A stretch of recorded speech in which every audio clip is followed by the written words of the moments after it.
नमस्कार दोस्तों, मैं सुमित सिंह राजपुरोहित एक बार पुनः आप सभी का हार्दिक स्वागत और अभिनंदन करता हूं हमारे YouTube चैनल नवजीवन क्लासेस में। तो दोस्तों, आप सभी को पता है हमारा टॉपिक चल रहा था संवैधानिक इतिहास और पिछले क्लास में हमने संवैधानिक इतिहास पार्ट 1 कंप्लीट कर लिया था। तो दोस्तों, आपको पता है पार्ट 1 में हमने यहाँ तक देखा था कि 1608 में हॉकिंस आता है भारत में स्वतंत्र व्यापार व एकाधिकार के लिए, लेकिन जहांगीर उसे मना कर देता है। उसके बाद 1615 में हमें ज्ञात होता है कि जो सर टॉमस रो आता है, जो जहांगीर से न मिलकर उसकी बेगम मेहरुनिसा से मिलता है और स्वतंत्र व्यापार और एकाधिकार की अनुमति प्राप्त कर लेता है। ठीक है दोस्तों, उसके बाद क्या होता है, देखिए अंग्रेज जो है भारत को किस तरीके से गुलाम बनाते हैं धीरे धीरे। यहाँ पर इतिहासकार बताते हैं कि 2 महान युद्ध हुए थे। जो महान नहीं कह सकते, उसे धोखा कह सकते हैं, कूटनीतिज्ञ कह सकते थे, जिसे बताया जाता है इतिहासकार द्वारा बैटल ऑफ प्लासी और बैटल ऑफ बक्सर।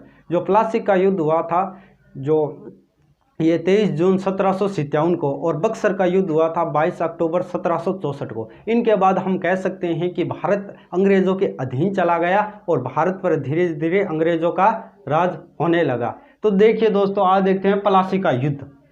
संवैधानिक इतिहास में पढ़ रहे हैं तो संवैधानिक इतिहास पढ़ने से पहले हमें जो इतिहास है उसको जानना पड़ेगा। ठीक है दोस्तों, जो प्लासी का युद्ध कब हुआ,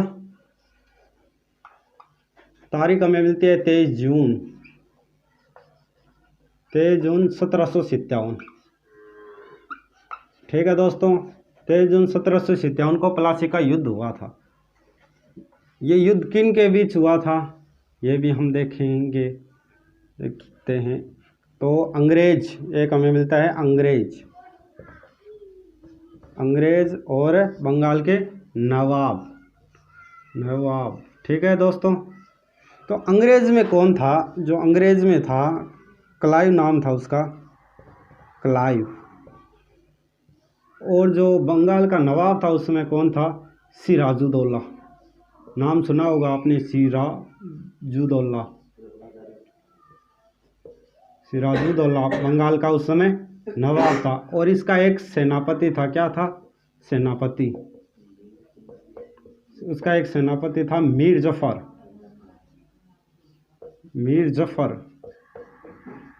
ठीक है दोस्तों, इतिहासकार बताते हैं कि अंग्रेज जो क्लाइव था इसके पास 5000 सैनिक थे। ठीक है, और जो नवाब था बंगाल का उसके पास बताते हैं कि 50,000 सैनिक थे। ठीक है दोस्तों, इतिहासकार ऐसा बताया जाता है इतिहास में कि उसके पास 5000 सैनिक थे, उसके पास 50,000 सैनिक थे।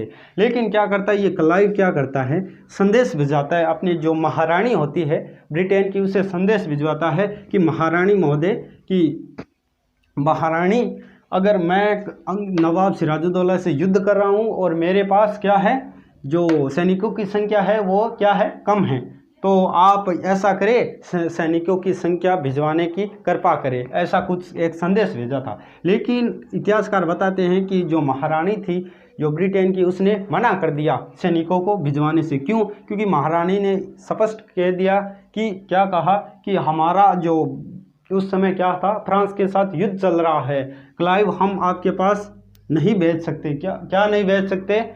जो ये है सैनिक नहीं भेज सकते। तो आप जितने हैं उनमें से आप उसी की यूज करो या आप उसी से काम चलाओ। तो क्लाइव क्या करता है, ये दिमाग चलाता है। क्या करता है क्लाइव? दिमाग चला के क्या करता है, ये देता है लालच। ये लालच देता है किसको? मीर जफर को। मीर जफर कौन होता है? मैंने अभी बताया, सिराजुद्दौला का सेनापति होता है मीर जफर। ये लालच देता है। वो लालच क्या देता है आपको पता है? ये लालच देता है कि अगर मैं इस युद्ध में जीत गया तो बंगाल का नवाब तुझे बना दूंगा। और ये मीर जफर क्या था? सेनापति था। और ये क्या आ गया, ये लालच में आ गया और इसकी सारी संख्या जो सैनिकों की थी इसमें मिल गई। और नवाब था जो बंगाल का, जो प्लासी का युद्ध हार गया और क्लाइव जीत गया। तो दोस्तों, ये था ये प्लासी का युद्ध। एग्जैक्टली युद्ध अब देखेंगे कारण इसके। तो ये ऐसे महान युद्ध नहीं कह सकते हम, ये धोखाधड़ी थी, वैसे फ्रेब था।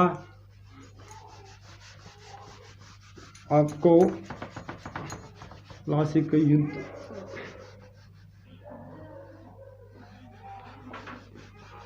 अब एग्जैक्टली हम क्या देखते हैं कि प्लासी के युद्ध के कारण, युद्ध के कारण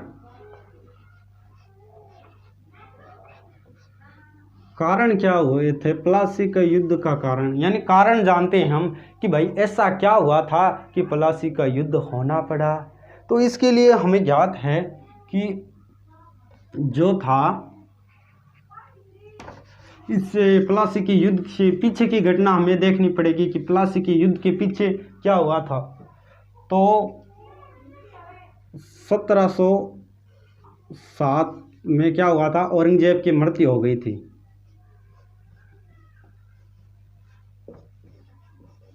औरंगजेब की मृत्यु हो गई थी। यहीं से क्या बताते हैं कि मुगलों का पतन होना स्टार्ट हो गया था। मुगलों का पतन बताते हैं कि मुगलों का पतन होना स्टार्ट हो गया था। कब? 1707 में, औरंगजेब की मृत्यु के बाद। अब एक शासक आया 1717 में, क्या नाम था? फर्रुखसियर।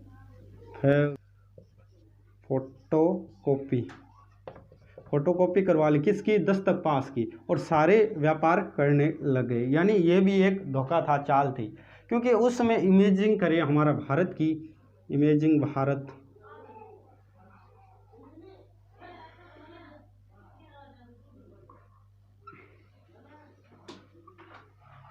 इमेजिंग करते हैं भारत की, तो उस समय देखो ये बंगाल प्रांत था। बंगाल प्रांत लगभग पूरे भारत का 60% उद्योग निर्मित करता था, यानी बंगाल प्रांत उस समय। और उस समय जो बंगाल का नवाब था सिराजुद्दौला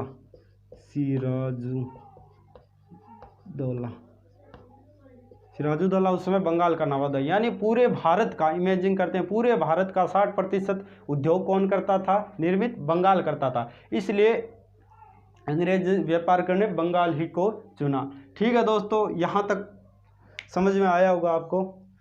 तो अब कारण देखते हैं एक और। ये तो हो गया हमारा पहला कारण कि प्लासी की युद्ध का कारण क्या था। ये तो पहला कारण हमें मिलता है, जो एक कारण हमें ये मिलता है। दूसरा कारण हमें क्या मिलता है, तो देखते हैं। दूसरा कारण हमें मिलता है जो सिराजुद्दौला था,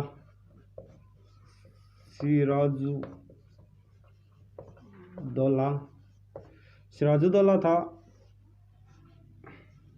उनका नाना का नाम मिलता है, उनके नाना का नाम मिलता है हमें अलवर्दी खान।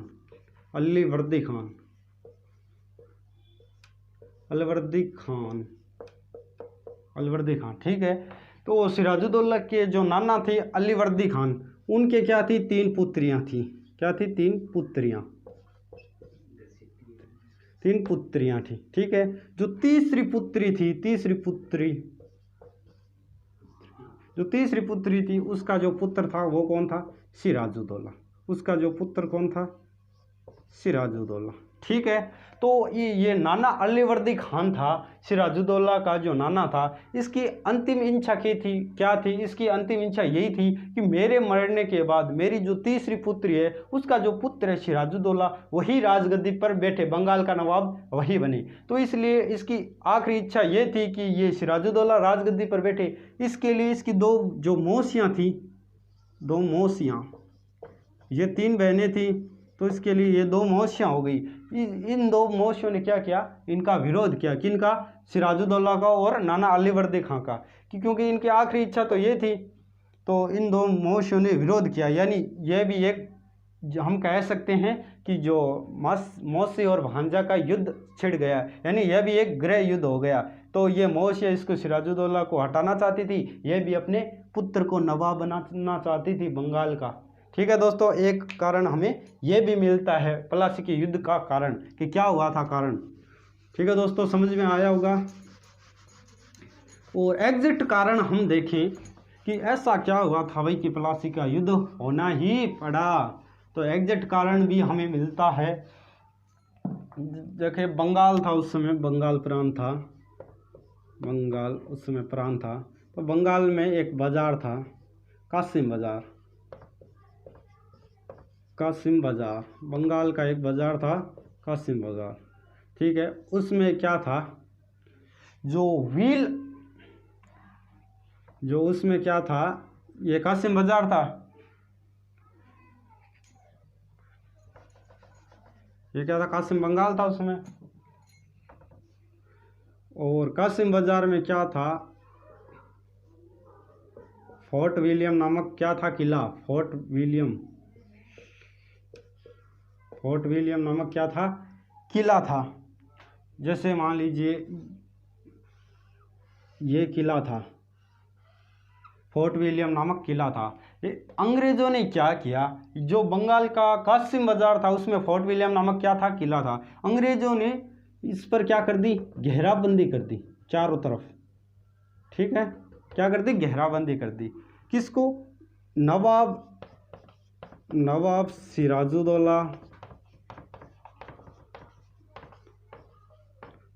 सिराजुद्दौला को बिना बताए, ना बताए, मतलब बगैर बताए, सिराजुद्दौला को पता ही नहीं था। अंग्रेज़ों ने इस पे क्या कर दिया, नज़रबंदी कर दी या घेराबंदी कर दी, ठीक है।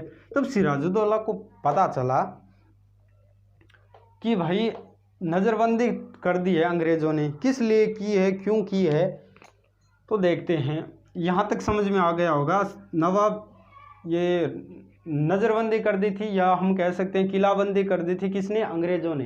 किसको, नवाब को बिना बताए, ठीक है दोस्तों, यहाँ तक समझ में आ गया होगा। अब किलाबंदी कर दी तो ये आता है सिराजुद्दौला अपने सैनिकों के साथ और कहता है, इस किले में बताया जाता है इतिहासकार द्वारा कि जो सिराजुद्दौला है उसको अंदर जाने नहीं देते। जो ये किला था उसमें सिराजुद्दौला को अंदर प्रवेश नहीं करने देते, और सिराजुद्दौला को बड़ा गुस्सा आया कि हमारे प्रांत में आकर हमारे किले पर अधिकार जता रहे हैं या जमा रहे हैं। तो सिराजुद्दौला को क्या आया, गुस्सा। सिराजुद्दौला को गुस्सा आया और गुस्से में क्या किया, अपने सैनिकों के साथ क्या कर दी, चढ़ाई, युद्ध, जो आक्रमण कर दिया, किस पे, फोर्ट विलियम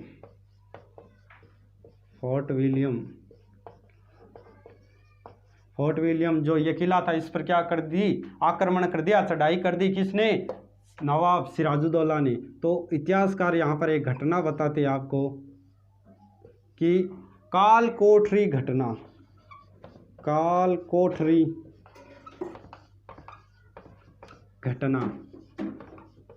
इतिहास में बहुत चर्चित है। ये काल कोठरी घटना इतिहास में आपने पढ़ा होगा कि बताया जाता है कि जो फोर्ट विलियम नामक ये किला था उसमें क्या था, एक कमरा था 10x13 का, एक रूम था। उसमें क्या किया सिराजुद्दौला ने 146, कितने मिलते हैं, 146 अंग्रेजों को क्या कर दिया, बंद कर दिया।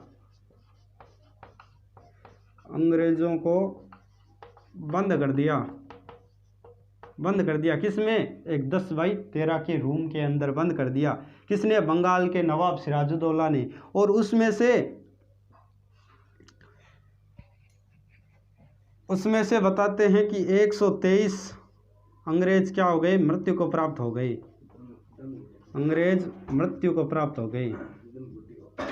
तो मृत्यु क्यों मर गए, तो इतिहासकार बताते हैं कि गर्मी का माहौल था, भयंकर गर्मी थी, और एक 10x13 एक छोटे से रूम में 146 व्यक्तियों को जो ठूस दिया गया था। तो उनकी जो क्या होगी, जो दम घुट के, या हम कह सकते हैं घुटन से उनकी मृत्यु हो गई। कितने की, 123 अंग्रेजों की मृत्यु हो गई। तो उसमें जीवित कितने बचे, 23 अंग्रेज जीवित बचे। और 23 अंग्रेज में एक जो आंखों देखा जिसका वर्णन किया था, उनका नाम मिलता है हालवेल।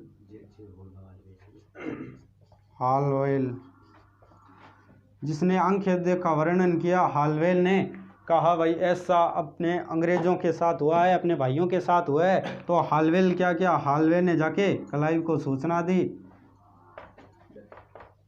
क्लाइव को सूचना दी कि क्लाइव साहब, हमारे जो सिराजुद्दौला बंगाल के जो नवाब था उसने अपने भाइयों के साथ ऐसा कुछ किया है, कालकोटरी घटना नामक स्थान उसने सब कुछ बताया था। तो इस तरीके से क्लाइव क्या आ जाता है, गुस्से में आ जाता है और क्लाइव क्या करता है, वापस युद्ध की तैयारी करता है। क्लाइव को भी गुस्सा आ जाता है।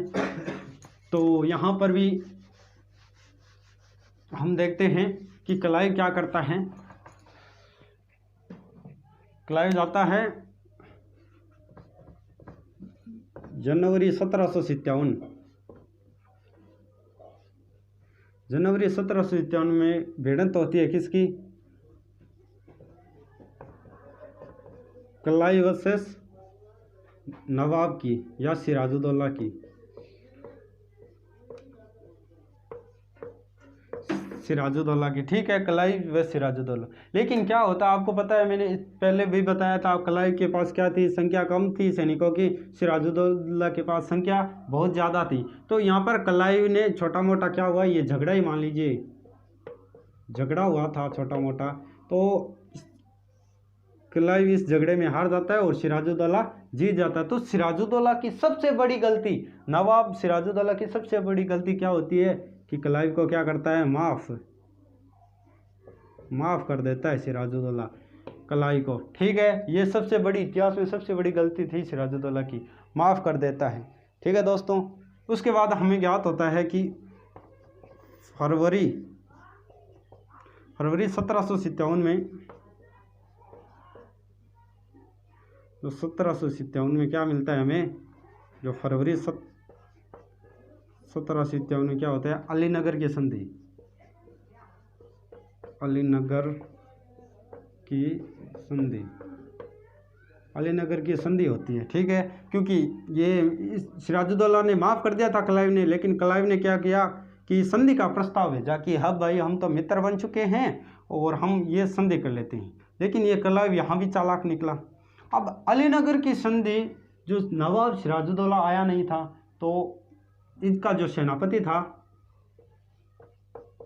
सेनापति मैंने अभी थोड़ी देर पहले बताया था आपको कि इसका जो मीर जफर नाम का सेनापति था, मीर जफर, ये आया था संधि करने, और इधर से क्या था, क्लाइव आया था। तो दोनों ने संधि करने के लिए, और क्लाइव ने क्या दिया, इसे लालच दे दिया कि अगर मैं जीत जाता हूँ बंगाल प्रांत को, अगर मैं जीत जाता हूँ तो नवाब सिराजुद्दौला की जगह तुझे क्या बना दूंगा, बंगाल का नवाब बना दूंगा।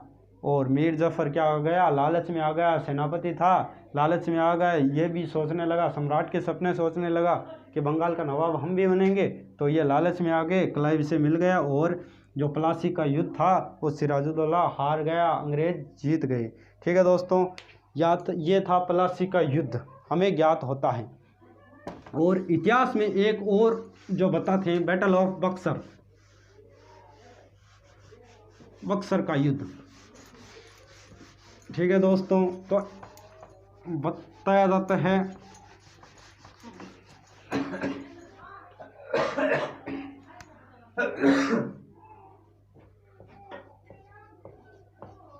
बक्सर का युद्ध। बक्सर का युद्ध कब हुआ, 22 अक्टूबर 1764।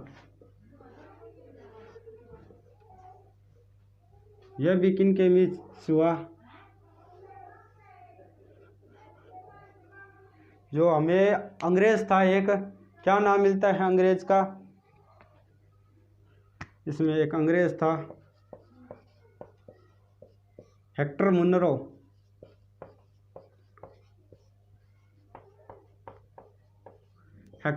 था अंग्रेज। और इधर नवाब कौन था उस समय जो हमें नवाब मिलता है,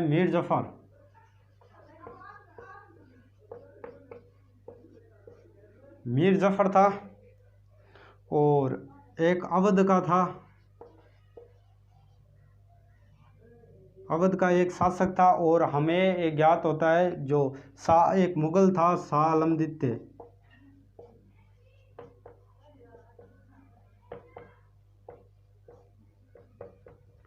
शाह आलमद्दीन। ये अवध का नवाब था जो शुजाउदौला था, शुजाउदौला।